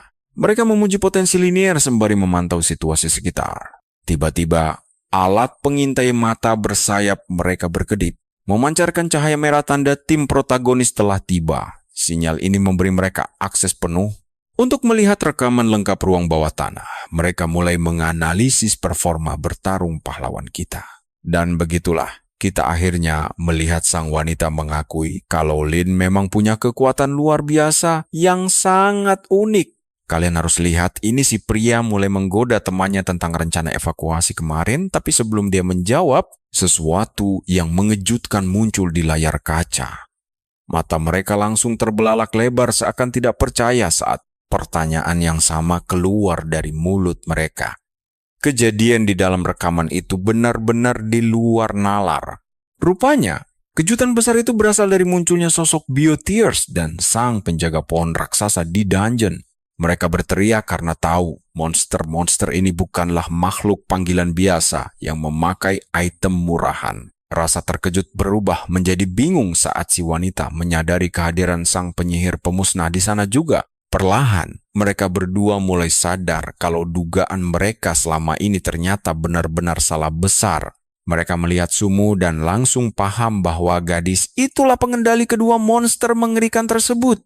Pria itu sangat marah hingga meremas mata bersayap miliknya sampai hancur berkeping-keping tanpa sisa sekarang. Dia berteriak bahwa ramalan kuno itu merujuk pada Sumu yang mengalahkan ksatria kutukan hitam tanpa terluka. Tunggu sebentar, saat Sumo dipastikan sebagai sosok terpilih, dia malah bersin-bersin di saat bersamaan. Linya dan timnya mendapatkan sebuah notifikasi penting di ponsel mereka masing-masing mengenai bonus itu. Rupanya, saldo koin aliansi mereka baru saja bertambah sebagai bonus atas kerja keras mereka. Setiap orang yang terlibat dalam insiden kali ini mendapatkan kompensasi tanpa terkecuali. Keputusan aliansi memberikan pensiun jangka panjang ini tentu patut diacungi jempol. Namun di sisi lain, selain tim pahlawan, kelompok siswa lainnya justru sedang menghadapi masalah pelik demi bisa pulih. Mereka juga harus memaksakan diri bersiap menghadapi ujian akhir meskipun kondisi fisik mereka sangat lelah. Setelah mencari info secara daring, Lin mengetahui ujian tersebut akan dilaksanakan 1 bulan lagi dari sekarang. Ujian krusial ini mengukur pemulihan fisik dan mental mereka. Tiba-tiba, suara ketukan pintu terdengar kencang. Lamunan Lin buyar seketika. Saat pintu dibuka, Ketua Huang Tiang sudah berdiri tegak di luar sana. Sang ketua datang atas perintah penguasa kota untuk memberikan medali kehormatan khusus kepada Lin ya atas jasanya. Ketua Huang juga berkata bahwa Lin kini bisa meningkatkan keahlian perlengkapannya sekali lagi saat melangkah. Saat melangkah keluar rumah, mereka disambut oleh barisan ketat penjaga keamanan yang bersiaga di sana. Namun, perhatian Linya teralihkan oleh gawai pintar yang menunjukkan pilihan perlengkapan baru untuknya. Ketua Huang mengira Lin akan biasa saja, tetapi Lin justru memiliki rencana lain yang mengejutkan.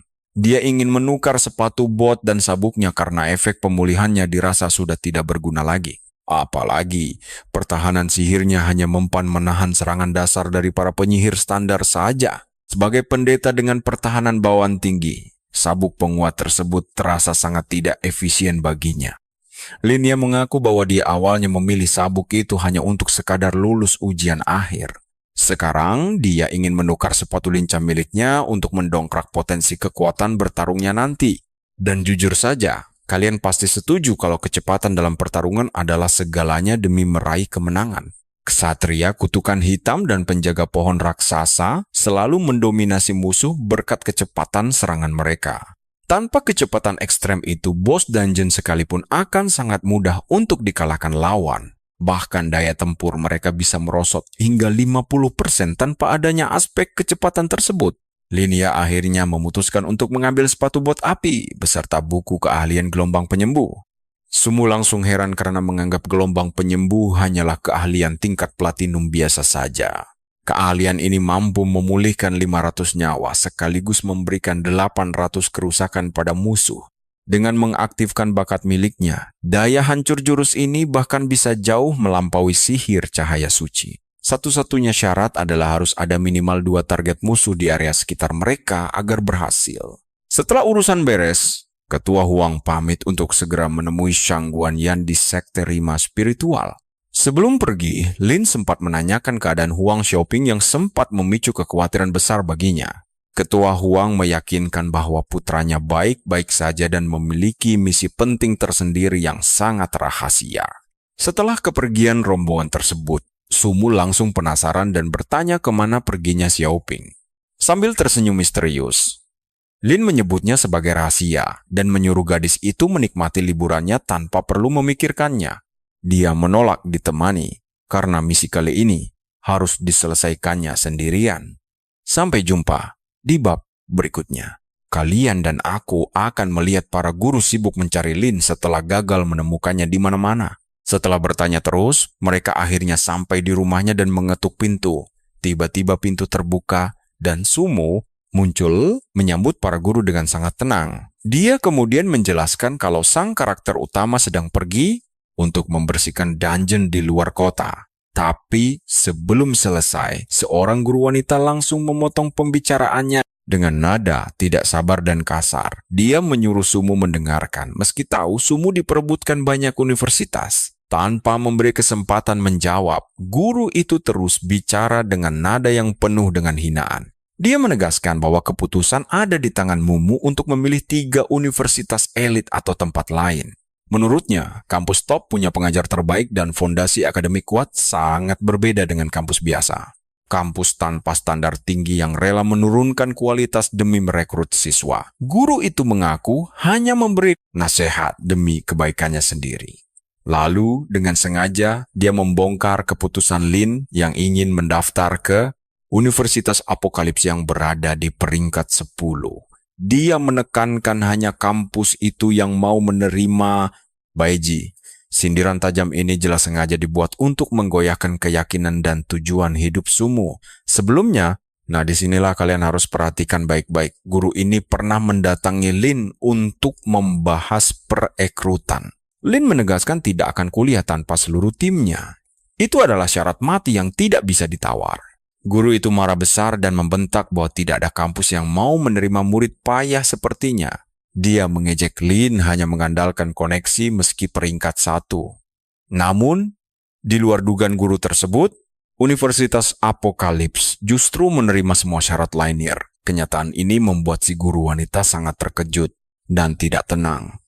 Lia juga menyatakan bahwa peringkat kampus sama sekali tidak penting bagi keputusan pribadinya. Dia hanya mencari tempat yang tepat untuk tumbuh dan masa depannya. Kembali ke depan pintu rumah, guru itu dengan dingin memberitahu Sumo bahwa hari ini adalah batas akhir pendaftaran jalur khusus. Setelah hari ini, pintu kampus elit akan tertutup selamanya. Dia mendesak Mumu untuk berpikir matang. Sumo dengan tenang mengangguk lalu langsung menutup pintunya rapat-rapat setelah guru itu selesai berbicara.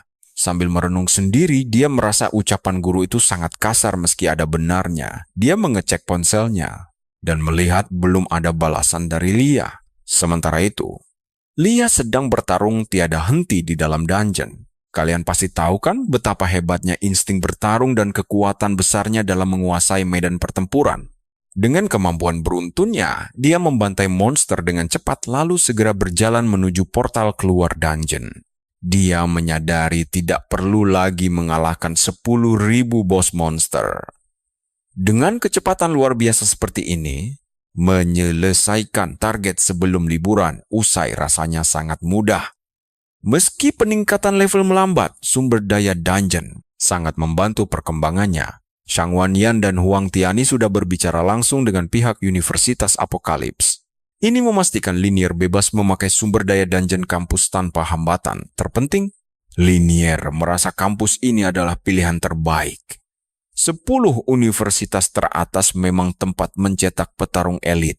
Para mahasiswanya adalah jenius dengan bakat luar biasa, fasilitas melimpah, dan latar belakang keluarga kuat. Tentu saja, kampus-kampus ini sudah membentuk lingkaran eksklusif dan hierarki ketat. Di atas mereka ada 3 universitas bergengsi yang menolak keras masuknya murid biasa secara instan. Mereka menolak pelamar yang cuma mengandalkan koneksi. Lin merasa sangat berterima kasih kepada Shang Wanyan dan Ketua Huang atas dukungannya. Usaha mereka membuktikan dirinya bukan sekadar murid titipan biasa. Saat melangkah ke arah portal keluar, sebuah tangan tiba-tiba menepuk pundaknya. Suara yang sangat familiar memanggil namanya. Saat berbalik, dia melihat Sumo dan Baiji berdiri di sana untuk memastikan keadaannya saat ini. Lin menjelaskan bahwa setiap dungeon berisi 2 hingga 500 monster kecil yang cukup mudah dihadapi. Dia meyakinkan mereka bahwa targetnya akan selesai tepat waktu. Dia juga mengabarkan mereka bertiga diterima di Universitas Apokalips. Mereka akan tetap menjadi tim tetap dan terus menaklukkan berbagai dungeon bersama. Sumo menyarankan agar Linya beristirahat sejenak karena sudah terlalu lama berburu di dalam dungeon tanpa henti.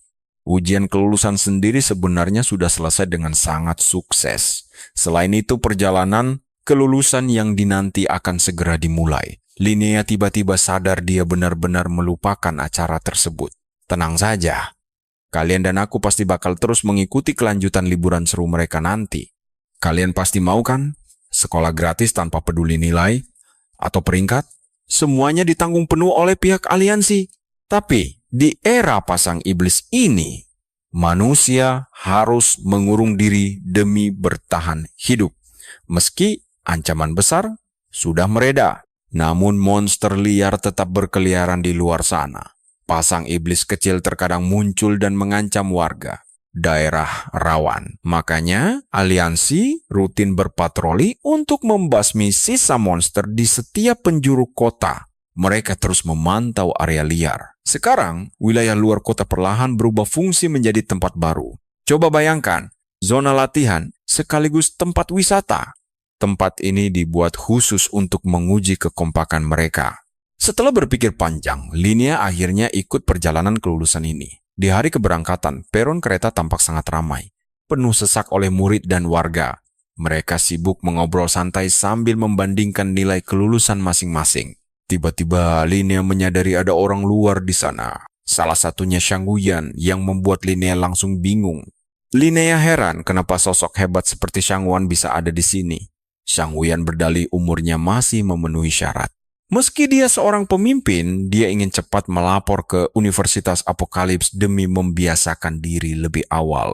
Tanpa beban, dia mengaku ingin masuk tim permanen Linnea. Jelas saja, kejutan mendadak ini bikin sang protagonis syok berat. Sementara itu, sesosok misterius diam-diam mengintai mereka. Menarik kan? Ikuti terus ya!